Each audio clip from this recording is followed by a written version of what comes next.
he just suddenly got very quiet. Well, that's not helpful.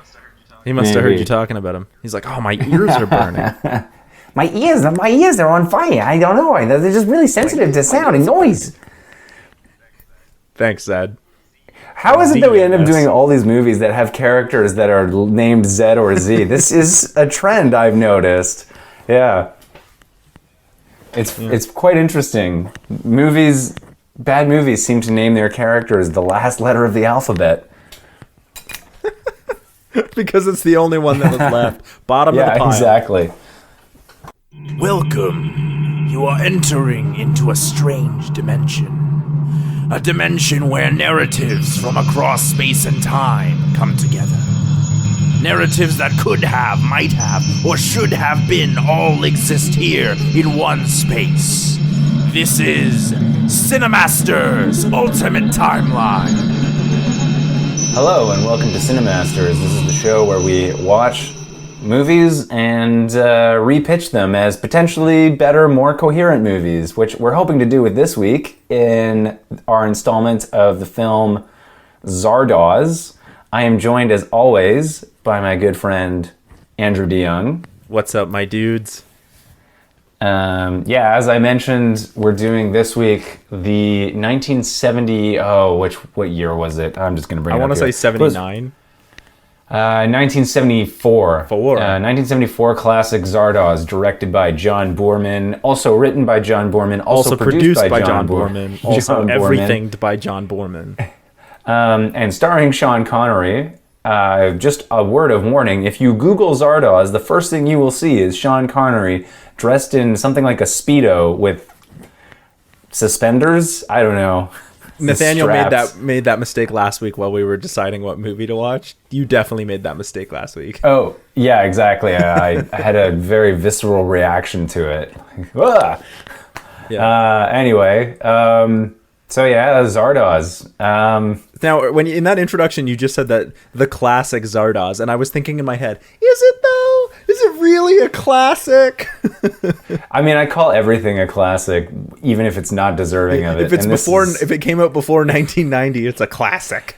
Yeah, exactly.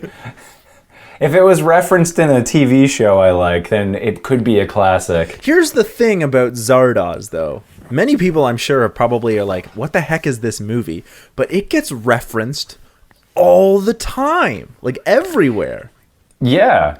See, so it came on my radar actually from watching Rick and Morty. Yes. And there was that episode, which episode is it? Raising Gazorp, yeah. Yeah, and so that's where they have when the sex robots come out of the floating head. That's a reference to Zardoz. But also the fact that the males and the females are like segregated that way, and the females seem to have like this utopia society, but it's not actually a utopia. That's very much Zardoz as well. Yeah, exactly. So I mean that's kind of was my exposure to it, and so it ended up on our list of movies to watch. But yeah, I had really no context going into it beyond floating head, Sean Connery in a Speedo, and referenced on Rick and Morty. So, well, why don't you tell me what you thought of it? So mine was, I had heard of Zardoz. I think the first place that I heard of Zardoz was probably in a passing reference / joke on an episode of Mystery Science Theater 3000. Oh, okay. Because they make obscure jokes like that, which I love, and I love that show. But I wonder. I mean, after that, I'd seen Rick and Morty, and like this movie kind of pervades the pop culture, like the zeitgeist around it. Like everyone who I know studies film and sometimes even philosophy or just media in general knows this film. But nobody else seems to recognize it. The weird part was, my dad doesn't watch movies at all, as I've said in the past. Mm-hmm. And he's like, yeah, I've seen this movie. And I was like, what? He's like, yeah, I've seen Zardoz. Like, why? What?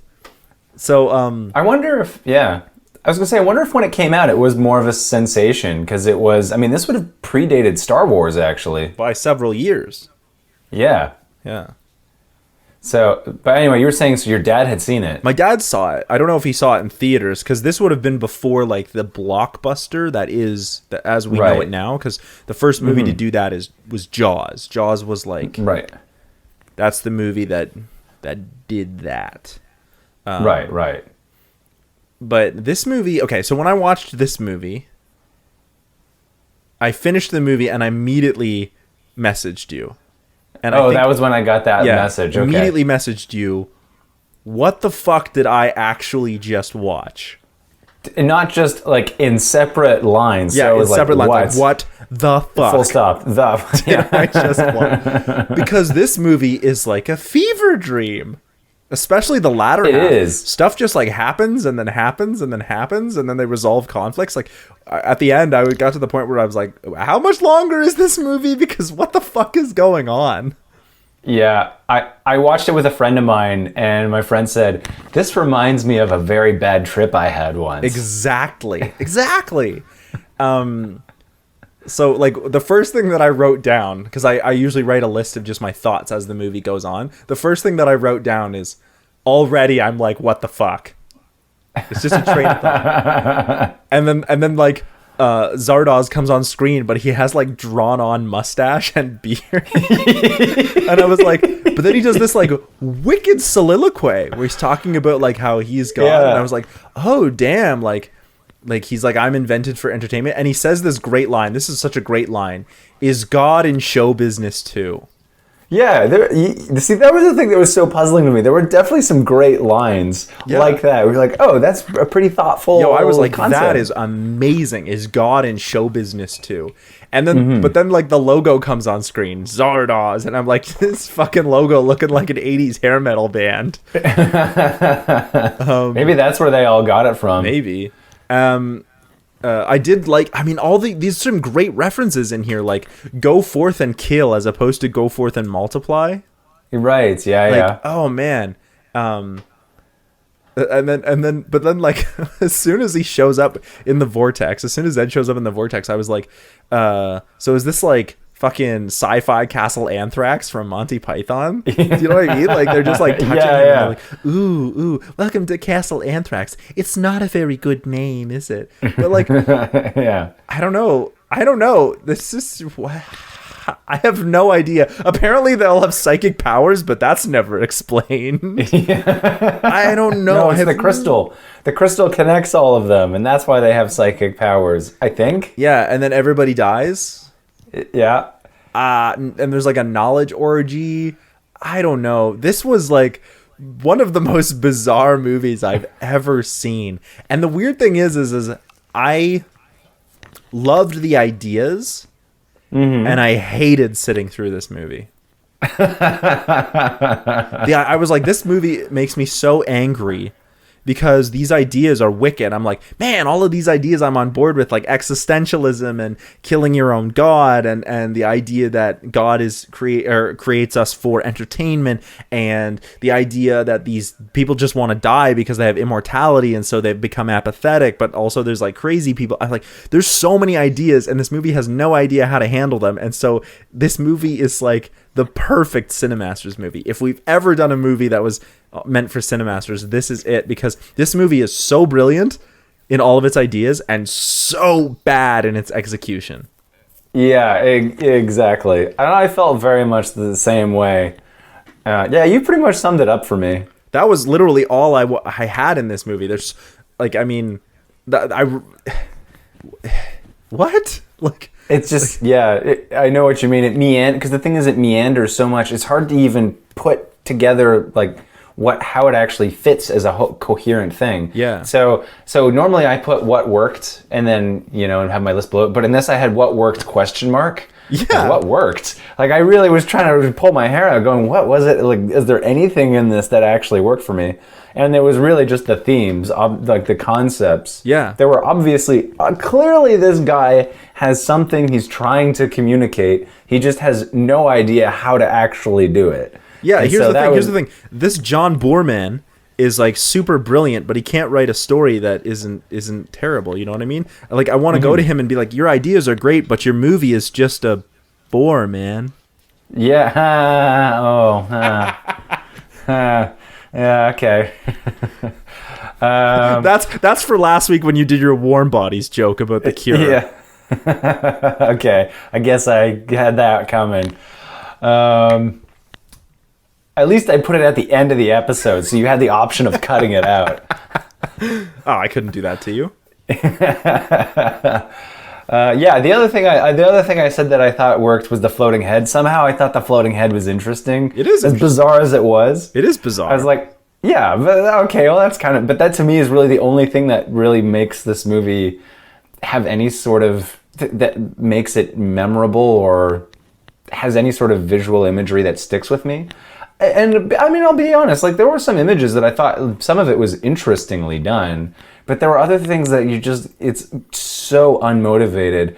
Perhaps what I found the most amusing, and the thing is, there's nothing that I go like, oh, this was bad, it was boring. I actually had a lot of fun watching this. So did I I, found all the badness really amusing. One of my favorite things that kept happening was the emotional consistency and the motivations of the characters would flip on a dime. Oh, so funny. Constantly. And it's like the characters aren't even consistent. They are literally changing from scene to scene. From scene in to terms scene. of what they want. Yeah. And in the middle of a scene, like a character shows up and he's like, I'm here looking for the crystal. And then she's like, I'm going to read your mind. And then we're having sex on the floor. And then my friend's going to show up. And then she's going to tell me to kill you. And then we're going to go like, and it just meanders so much. And I'm just like, what I want to know is I feel like he presented this draft to someone and they were so confused by it. They went, I don't even know how to begin. I don't even know how to give notes on this. Fine, whatever, go make it. I wonder if like he just like sold people on the ideas, on his themes, like being like, so the whole theme is like Zardoz is the Wizard of Oz, like Wizard of Oz, like and so the entire thing is about pulling back the curtain on your gods, and so he pulls back the curtain on Zardoz, but then it turns out Zardoz actually like played him, so he actually didn't pull back the curtain until he pulls back the curtain on Arthur Frayne, who was Zardoz, and then pulls back the curtain on the Tabernacle, which is like the god of the people who live in the vortex. And it's like this is smart, but your script is wacky, man. Yeah, this is exactly the kind of movie that would be on Mystery Science Theater 3000. Exactly. It is. I wonder if they have done that actually. Maybe. The other thing that was pointed out to me, apparently John Boorman actually wrote a script for The Lord of the Rings. He at one point in the 70s, he wrote a script to do an adaptation of The Lord of the Rings. And I just skimmed through it actually today. Yeah, it's got some very bizarre sequences in it.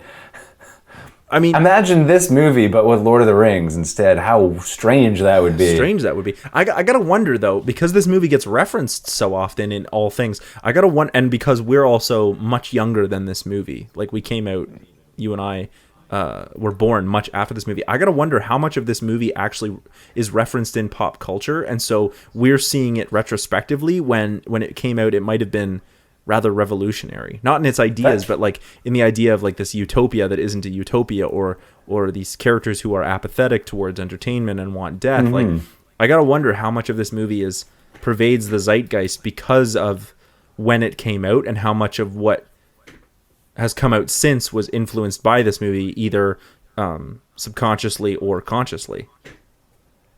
Yeah, I've wondered about that too, because this predated Star Wars. So, and if you think about, some of the visual effects for the time, I don't know if it would have been considered ahead of its time, because 2001 had already come out, and 2001 was quite revolutionary in that respect.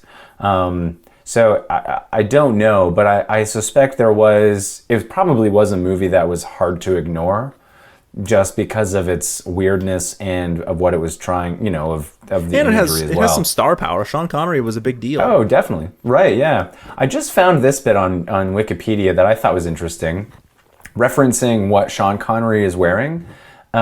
He's wearing what the UK's Channel 4 described as a red nappy, knee-high leather boots, ponytail, and a Zapata mustache.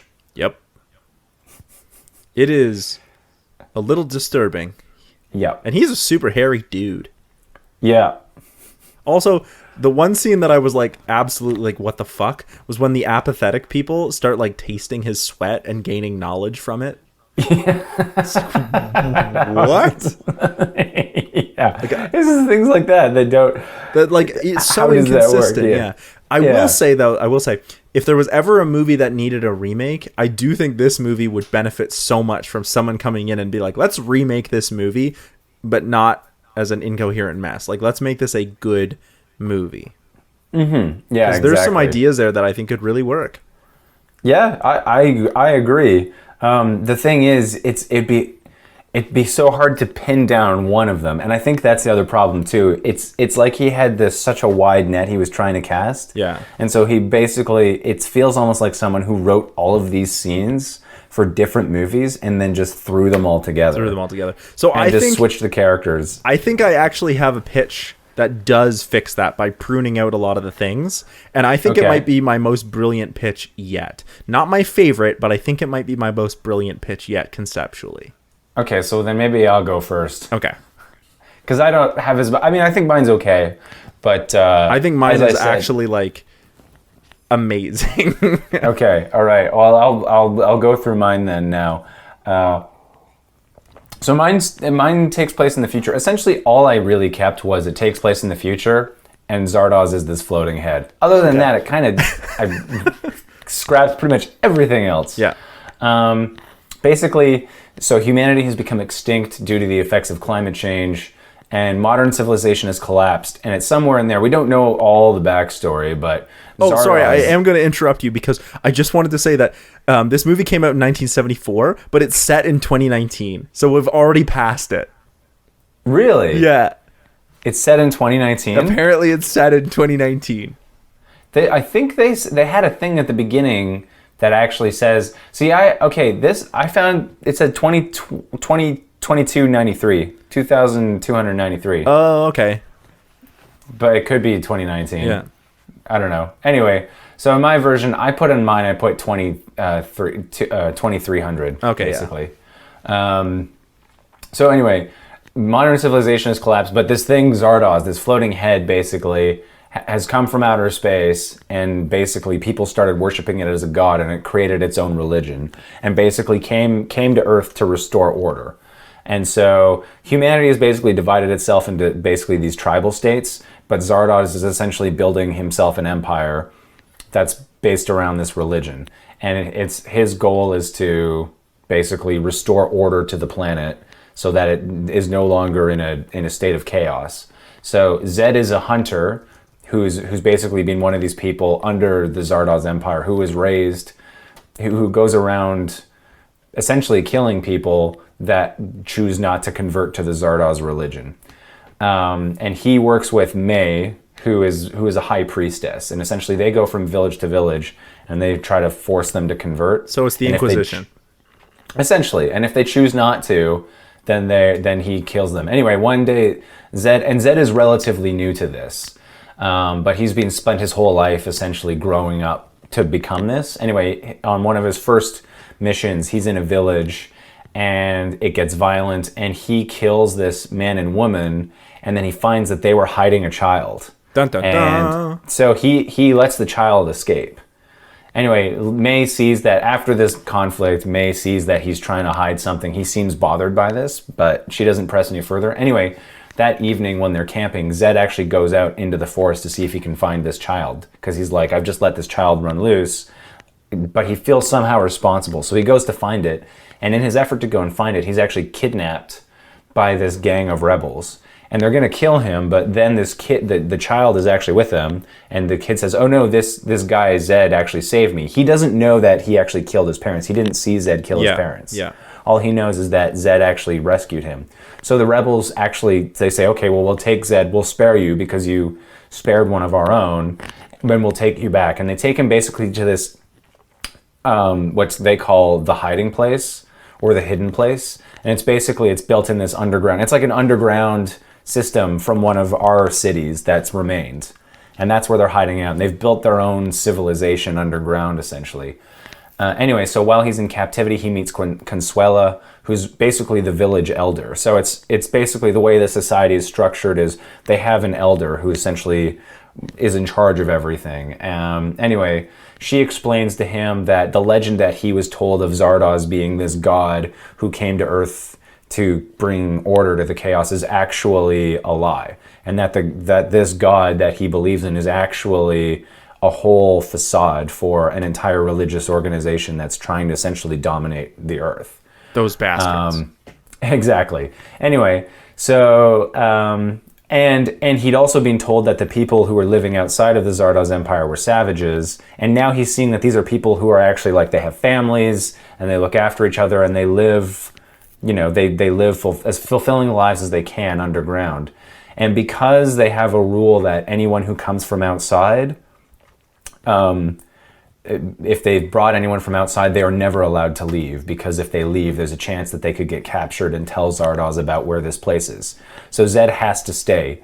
And in order to stay, he has to look after this child, like this child is his responsibility. So now he's raising a child whose parents he murdered. But nobody actually knows this. Anyway, so as time goes, this is where like the passage of time, you see, the kid's name is Arthur. So you see Arthur growing up, and Zed is looking after Arthur, and eventually Zed basically, he realizes one day, he's like, I have to tell Arthur about what happened, because Arthur is asking about like, oh, who's my mother? What happened? And Zed explains like, oh, I essentially adopted you. I was brought in from outside. But he one day says, I think I'm going to have to tell him. So he goes to Consuela one night and confides and says like, this is actually what happened. Before you brought me here, I actually killed Arthur's parents. And Consuela says, well, I think you should actually tell him. So he goes and he actually tells Arthur about this. But Arthur basically doesn't take it well, and he decides to run away, and he actually escapes. And he actually leaves the underground hidden place. And when he's escaping, he's actually captured by May, who was the high priestess of Zardoz.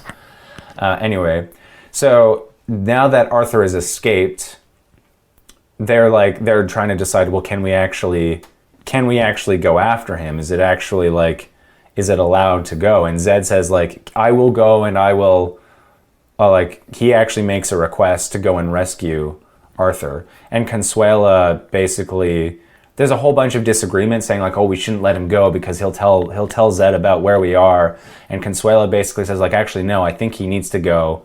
He needs to go and rescue Arthur, and he has to make this right. So Zed goes out and he tries to find Arthur. And in the end, he's captured, and he's captured by the Zardoz Empire. But he basically makes an agreement with them saying that they'll let Arthur go. Zed says like, you can let Arthur go, but like take me instead. So he basically does an exchange, and Arthur is allowed to go free, and he returns to the hiding place, but he's actually followed, and so that the Zardoz Empire can actually find where the hiding place is.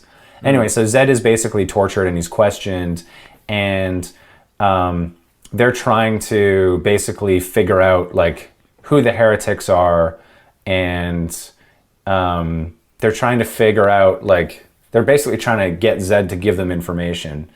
But Zed basically then talks back, and and it's a scene between him and May, the high priestess, who he was working for before, and she's basically she thinks he's a heretic and he needs to be burned because he's basically adopted this new way of life. And he's trying to convince her that actually, no, we've all been lied to. Anyway, so they decide that, okay, no, he's a heretic, he has to be executed. And then one day, Zardoz actually, basically the night before his execution, there's an order from Zardoz, and it's like, no, actually Zardoz has actually allowed you to live, and has actually requested to see you. So he is sent to, so the floating head comes down and it lands, and then the Sean Connery character actually goes up to the head, and they basically say like, okay, no one has ever gone into the head and actually lived to tell, like no one has ever come out alive. So, but you have been requested. So he goes into the head, and when he's inside this head, he actually meets this guy, Zardoz, or this, the puppet master essentially, and and discovers that, oh yeah, Zardoz is not actually this big floating head. It's actually one person who's actually been controlling this. Anyway, and he basically explains that Zardoz was actually, he created this religion he came from a family of people, of very wealthy people, who hundreds of years ago, when society collapsed, they created this religion in hopes to eventually someday restore order to planet Earth. Because they saw that the Earth was actually basically, it was going into chaos. And they said, okay, we basically have to find a way to control it in order to make sure that people aren't just going to be killing each other.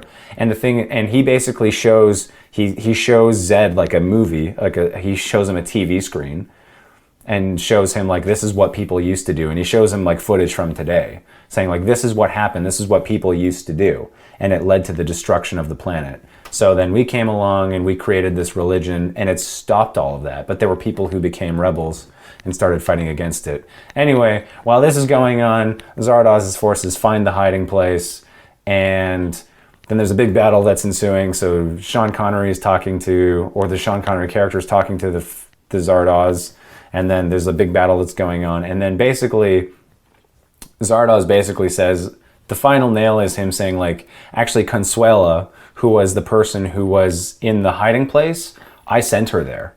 She's actually one of my high priestesses. Oh, damn. Who I actually sent to find, and they would never let her leave because she was from outside, but I wanted her to infiltrate it.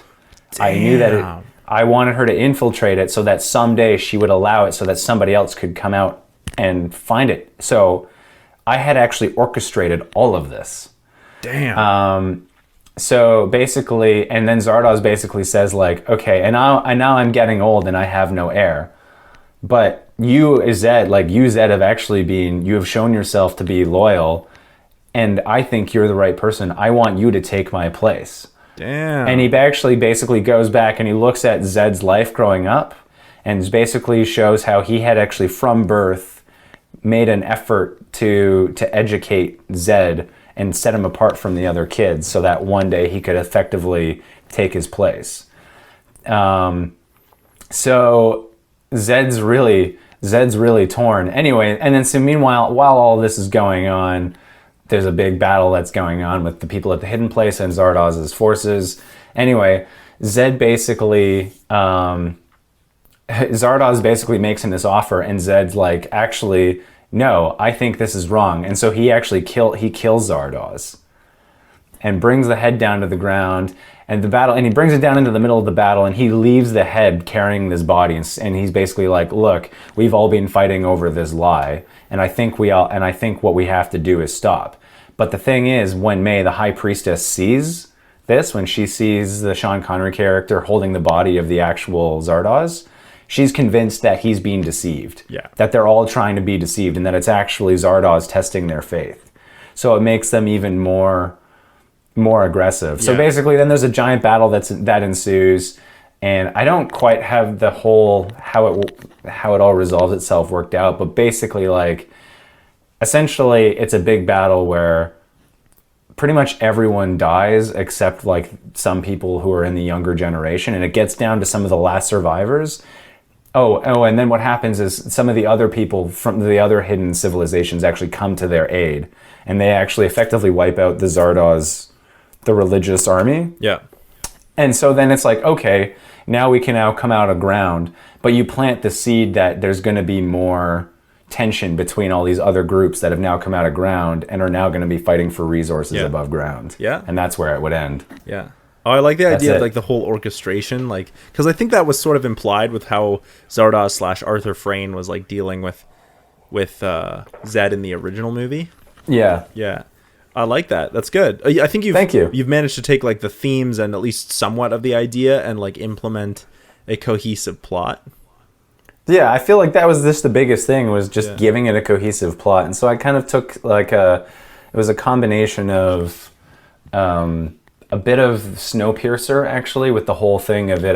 Have you seen Snowpiercer? I'm familiar. Okay, yeah. So the whole thing of it actually had been a bit more intended that it end up a certain way. Yeah. So the main character actually realizing that he was actually meant to make it to the front of the train anyway. So there's a bit of that, and then also it's very Merovingian. From the Matrix. Sorry, repeat that. It's very Merovingian. Oh, okay, yeah. Like the fact that I'm not like too familiar. the revolution has all been planned in order to keep the humans occupied, essentially. Right. Yeah. Okay. Yeah. There you go. So there's an element of that too. But I was the theme from the original that I thought was the most interesting was the whole idea of God and religion being a way of control, and then you like the Nietzschean concept of essentially killing God. And what do we do with that when we've killed God? What does that mean for us? Exactly. I thought it was interesting because, like, I didn't go the Nietzsche route, and you know how I feel about Nietzsche. I really like Nietzsche, but so I was glad that you kind of went to this whole idea. The only thing that I didn't do, and I don't think you touched on a little bit, but you didn't do was like what comes next. God is dead and we have killed him. What comes next? What does that mean? That's what Nietzsche means by that. So yours is more in the act of the killing of God rather than what comes next. Yeah. And I've talked about my ideas on Nietzsche. I'm kind of glad I didn't do that this time around because I've done that in the past. But I actually really like my pitch. It might be the best thing ever. And when I finished, you're going to be like, oh shit, this was like one of my other pitches. Okay. But I don't want to spoil which one. So okay, cool. Go ahead. Yeah, mine starts with the soliloquy with Zardoz / Arthur Frayne, and he says the line like, "Is God in show business too?" And he still has like the cheesy, like drawn on mustache and whatnot because I just think that's so perplexing. So then the movie starts with that soliloquy, and we move right into we're introduced to a group of people. One of them is Zed, and they seem to be planning something, but we can't. It's unclear about what they're planning, but some of them are talking how they're going to cause a distraction so that Zed can get in without anyone noticing. And we're like, okay, what are they planning? The small group of men and women then return to a village where they see like a larger community other than just like the 10 of them that there were, like a larger community that has sort of some kind of existence. And the existence is, very simple, farming and killing, and but it's basically through the worship of this god called Zardoz. And we learn this is a civilization where you're chosen by Zardoz if you're allowed to breed or not. And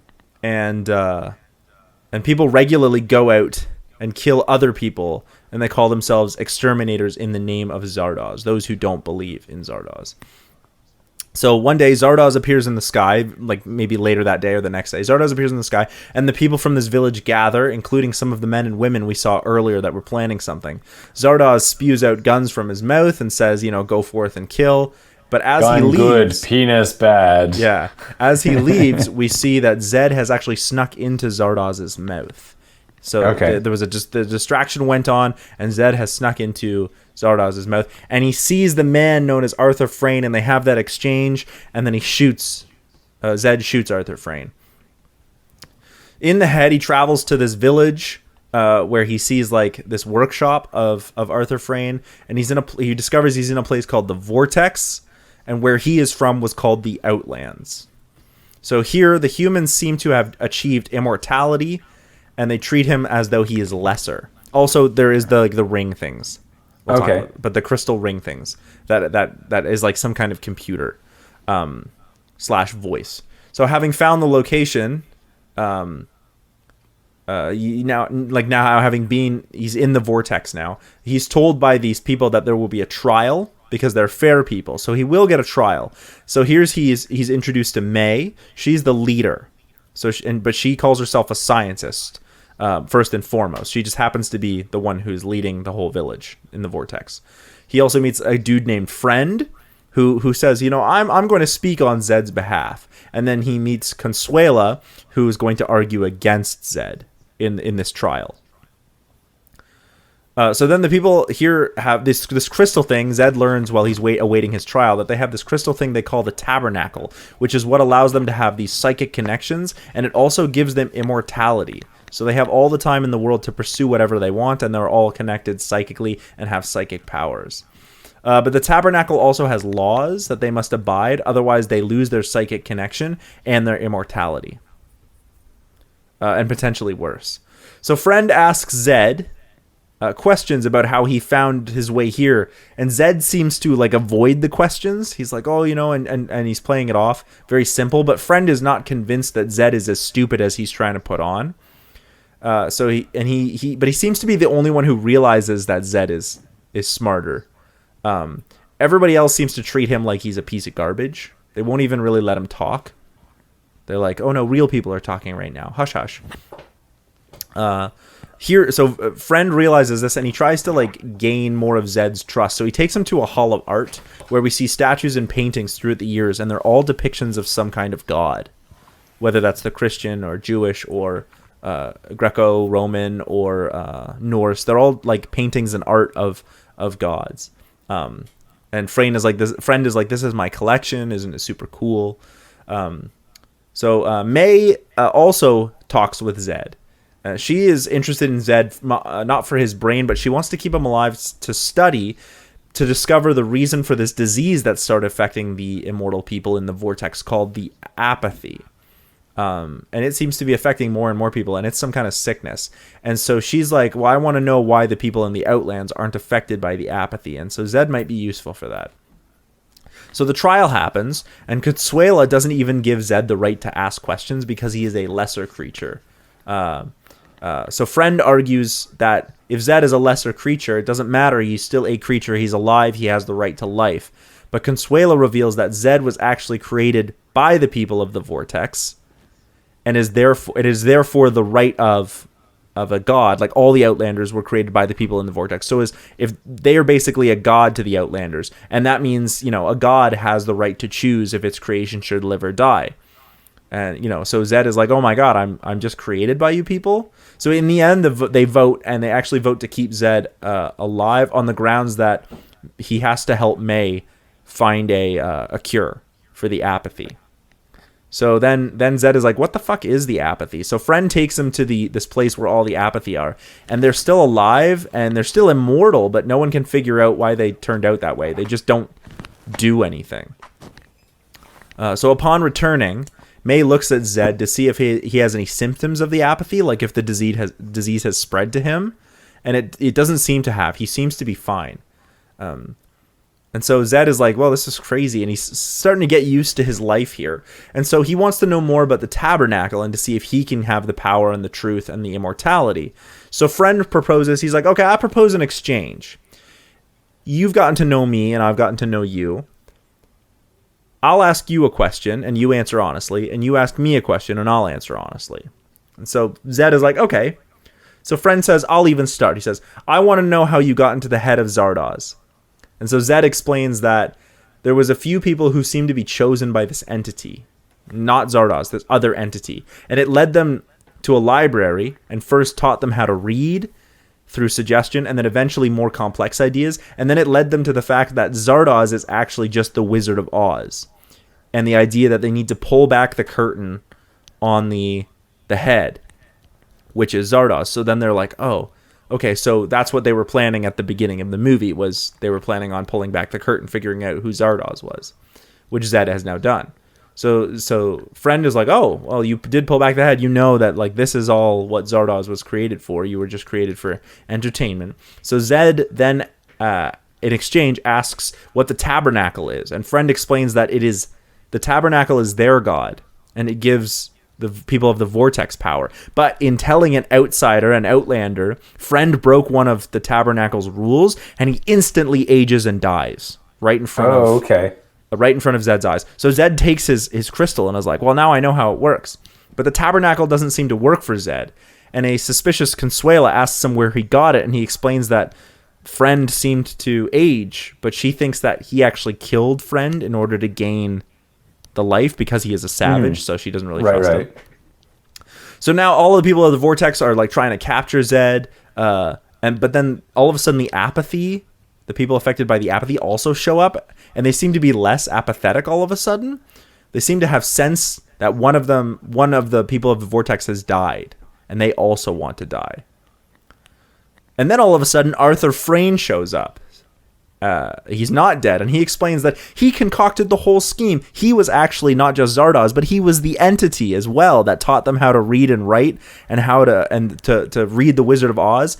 And the reason he did this is because the people in the vortex were getting bored of just watching the Outlanders as entertainment. So he thought, why don't I just set this whole thing up to bring one of them here? Wouldn't that be exciting? Wouldn't that be some entertainment? So he was both Zardoz and the entity that led them to take Zardoz down. And his scheme worked because, look, the apathy are more awake because they want to be more entertained. So the apathy begin following Zed, and they're pleading for something, but he can't figure out what they want. So he asks the tabernacle, which won't listen. In his frustration, he attempts to break the ring with the crystal on it. But by doing so, he gets sucked into this other dimension where he's in this like mirror world where everything is mirrors. And so he talks with the tabernacle, and Zed basically is like, oh, I'm meeting the god of my gods. But the tabernacle explains that he himself was also created by a higher god. There's a higher god that Zed will never meet. And Zed is like, we will see about that. I will bring down all the gods, And so he shoots the glass wall of this dimension with his gun. And what we see is that when he shoots the wall, it like breaks open, and he now sees like infinite reflections of himself. Oh, okay. Like it's just infinite reflections of himself. Yeah. And then he wakes up. And he wakes up, he's outside of that mirror dimension, and the apathy all of a sudden get to die because he killed the thing giving them immortality. And that's what they wanted. All they wanted was to die because they'd lived for so long that it wasn't just entertainment they wanted. They'd lived for lifetimes. So now they were just tired of living and they wanted to die. There was nothing more to do. Yeah. So then Arthur Frayne is impressed. He's like, wow, look at how great I am. I concocted this whole thing and I made this happen. And then Zed goes, no, you are a fool. I have seen the God which created you. And you were just as foolish as I once was. So then Zed, he's like, I'm going to find the one true God. And Consuela is all of a sudden moved by Zed's expression. She's like, I'm no longer, I didn't realize we were being controlled by the tabernacle, by our God. So she pledges her undying devotion to Zed in order to aid him in his quest. And she's like, I will even bear your children if you cannot do so, in order for our children, in order for your children to carry on if this quest doesn't work. And then we hear cut. All the actors stop and the director shakes his head. He asks the writer and producer to come over. He's like, why is Consuela having a sudden and abrupt change of heart? That makes no sense. And the writer goes, well, it wasn't supposed to be that way. It was just supposed to be like a revelation where she sees that, that there was a God and that she was not the total God, and that there may even be a God higher than that. So it's like this big revelation for her. So it was never supposed to be that way. But then the producer is like, well, we needed to have a love plot in there because that sells really well.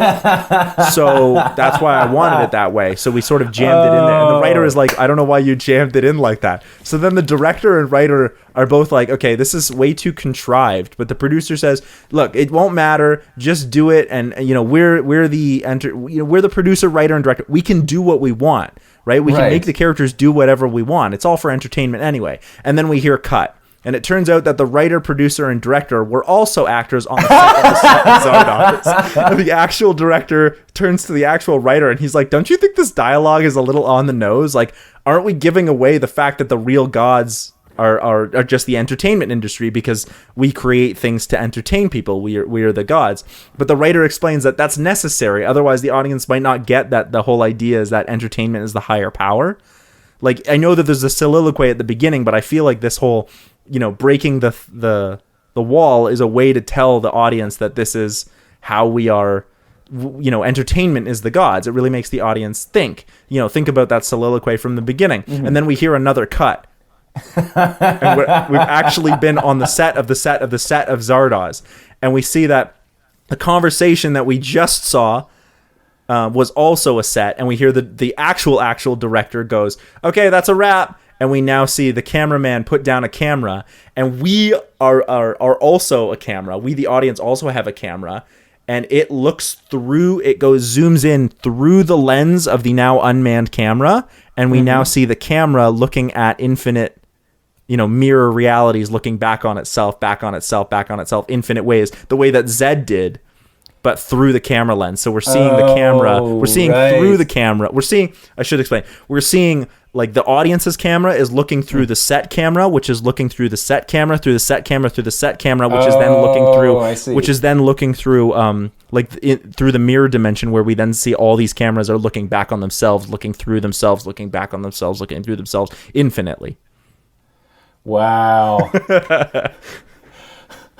I love it. Whoa. Yeah. So the idea that I was trying to do there was show that like every construction is basically being created by a god that is higher than itself. Mm-hmm. And so like the movie is literally a movie of a movie of a movie of a movie. Because if you think about like the camera the audience is seeing through is actually another level of artifice. Mm-hmm. And so we're like, I really want to draw attention to the fact that like everything is a creation, and the potential for that, even your version. Like I even contemplated having another version where the audio, like two fake audience members would then pause the movie they're watching and then have a conversation on a couch. Like, so it was like another layer, but I thought like the ending with the camera zooming through the lenses of each of the successive cameras was like way more, even though it's more artsy. Yeah, so the idea is like entertainment. God has only done this for entertainment. Yeah. And cool. Every level has a higher, it's just turtles all the way down. Mm-hmm. Or all the way up in this case. Yeah. Wow. Good job. Yeah, I know. That's why I was like, I never would have written something like that a year ago. I love how you just took the weirdness of it and just ran with it and just kept going with it. Yeah. Well, I also thought like this whole movie, I was like, there's one of two ways we could go. The first is you keep all the like ridiculousness and you just turn this movie into like Monty Python, where it's asking big questions, but it's asking them in the like most stupidest ways, the most absurd ways, which I think would have worked. I'm just not great at writing comedy. Okay. So instead I was like, what if we just keep all the absurdity, like all of these stupid things, and even have like characters flipping motivations on a dime, and then just be like, oh, it's a movie. Actually, it's a movie of a movie. Actually, it's a movie of a movie of a movie that you are then watching yourself. Right, yeah. But you have to like pull the rug out at the end. Yeah, exactly. Because what I kind of want is people to watch this movie and be like, this movie is dumb. And then all of a sudden be like, oh my God, this movie is brilliant. Right, yeah. At least my pitch, yeah. Mm-hmm. Good job. Yeah, I gotta say, like, that's why I said I was super proud of this movie when I made it. I was like, this is. I mean, the movie has all these themes in it. Even the idea that the apathy, the people affected by the apathy, just wanted to die. I mean, this movie deals a lot with death. Mm-hmm. Yeah, exactly. Yeah, there's definitely some themes. There's some thoughtful thoughts put into this. Yeah. But they just don't coalesce in anything that's coherent. And so any attempt that you as the viewer make to make sense of what's going on is almost undermined by the fact that it's so disconnected. Yeah. That's why I thought no thread. I thought wouldn't it be funny if you took this ridiculousness and followed through with like a Monty Python-esque. Like I'm thinking like Life of Brian, except dealing more existential instead of religion. Right. Although this movie does deal with religion, but in a much more existential kind of way. Yeah. I thought about doing something actually kind of like what you had done, not quite with the movie in a movie, but the whole idea of by the end of it just going, because one of the characters, I think it's the friend character, says like, oh, he dies, and he's like, oh, it was all a joke. Yeah. And I think, oh, okay, well, you could just take that and run with it, where it's like, oh, the whole thing's a joke. The whole movie's a joke. Yeah, I kind of think that would work really well. Mm-hmm. I also thought, at the beginning when the guns come out and then we were introduced to Sean Connery's character for the first time, and he's like holding a gun and then he points it at the camera and then shoots the camera. I was kind of like, I kind of wish that was the end. Oh, yeah. You know what I mean? Just like, bang, movie's over. Like, thanks for roll credits. Exactly. Yeah. The more I like my pitch of this movie more than I like this movie, but I can see why it gets referenced so often. Like, thank you to Rick and Morty and Mystery Science Theater 3000, because this movie is so weird. Yeah, it's delightfully bizarre and strange and amusingly bad. Yeah, in all the best ways. I wonder actually if many of our audience have even heard of this movie or even seen it, like let alone seen it. But I do have to say it is worth going through just to be like, what the fuck was that? Maybe I would do it as a drinking game rather than recommend it as like an actual sit down and watch. But like, be mindful of the themes because they're there and they're good. This movie is so perplexing. Is it good? Is it smart? Or is it terrible? Which one is it? Well, see, that's the thing. I don't know, because the truth is, I enjoyed every minute of it. So did I, but like in a very cheesy way. Like I'd be like, this movie is brilliant, but also, what am I watching? Exactly. Well, that's the thing. I think you just have to revel in the fact that it is so outlandishly bizarre and so incoherent that even like it's beyond even any sort of pretentious explanation to try and connect it. You can't. Which is exactly what we've just done. Yeah, exactly. but in order to do that, you essentially had to rewrite the movie into something else that had some sort of coherent plot to it. And this, because the thing that I really enjoyed, and I think it's one of the things that makes it a quote, I'm doing the air quoting thing, bad movie. But what I actually thought was really amusing was the fact that within a scene, the characters they just change. Yeah. Like the character suddenly has a different motivation entirely in the middle of a scene. Well, that's why I thought maybe the whole point was that it was supposed to be art that was pointing out the contrasts or maybe stupidity of art by being stupid art. Well, see, and maybe it is. Yeah, I don't know. This movie is great. It's great. I think I would recommend this movie really highly, actually. I mean, I don't know if I'd recommend it highly, but it's definitely, I certainly think it's worth watching, oddly. Yeah, I think everyone should go out of their way to watch this one. This one definitely goes in my, actually, you know what gave me the most inspiration to write this kind of, I never would have written this kind of movie. The most inspiration I ever got to write this kind of movie was actually your pitch of... was it Adjustment Bureau? The Adjustment Bureau, yeah. Yeah, I had a feeling that's where you were going. I don't know why, but I had a feeling. I'm like, I bet he's going something like that, just with the absurdity of it all. Yeah. Yeah, I was like, your Adjustment Bureau pitch was amazing, so I was just like, I'm going to try my hand at doing something like that. I liked where you took it. It was fitting with this, absolutely. Yeah. And I think you made it work quite nicely, especially with the way it ends. Because I was thinking about it. I don't know if I've seen that where it's like a movie and a movie and a movie, and it'd be fun to visualize how that plays out. Well, that's why at the end you have to have like the audience camera go through each of the cameras. Yeah, like go through the lens of each of the cameras until you reach a point where you're like in the mirror dimension that Zed saw, where you're seeing infinite cameras looking back on themselves. I like that. Yeah. I don't have anything else to say about Zardoz. That's it. That's all I've got on Zardoz. Yeah. Amazing. Where can people find you? They can find me on the internet at www.nathanieldraper.com. That's NATHANAEL.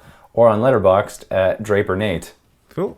You can find us here at CineMasters every week right here on YouTube. We have new episodes, and every other week we have new episodes of our video essays called This Is a Thing. And you can also check us out on Facebook. That's a cool place. You can also check out my band Robot Philosopher. Actually, I also want to give a shout out to the editor of This Is a Thing. Is the bass player in my band Robot Philosopher, but she also edits the scripts, and I just want to give her a shout out. Thank you so much, Alyssa. You can actually check her out on Twitch at Alyssa Lou. I think it's Alyssa Lou at twitch.tv. I think that's how Twitch works. And thank you so much to her. Is that the video game? Is that the video game streaming one? Yeah, well, it's not just video games, but yeah, lots of people are on Twitch. Oh, cool. Yeah. So. That's a new one to me. I'm not. I had a friend who was into it at one point. Yeah, I'm not on Twitch at all. But yeah, same with me. Yeah, but thank you to her. Because she does fantastic work to make sure that all of my scripts are cohesive and come across as a coherent piece of literature and or my ideas make sense. But until next week... You don't end up as a John Boorman doing video essays. Although maybe if my video essays were that strange and incoherent, but also still that artistic and bizarre, but also... thoughtful, I guess. I think I'd be in an okay place. People will at least be interested. Yeah, I mean, it'd be hard to forget, that's for sure. Yeah. I'm never forgetting what I just watched. I don't think I'll ever forget either. Fantastic. Until next week. Take care.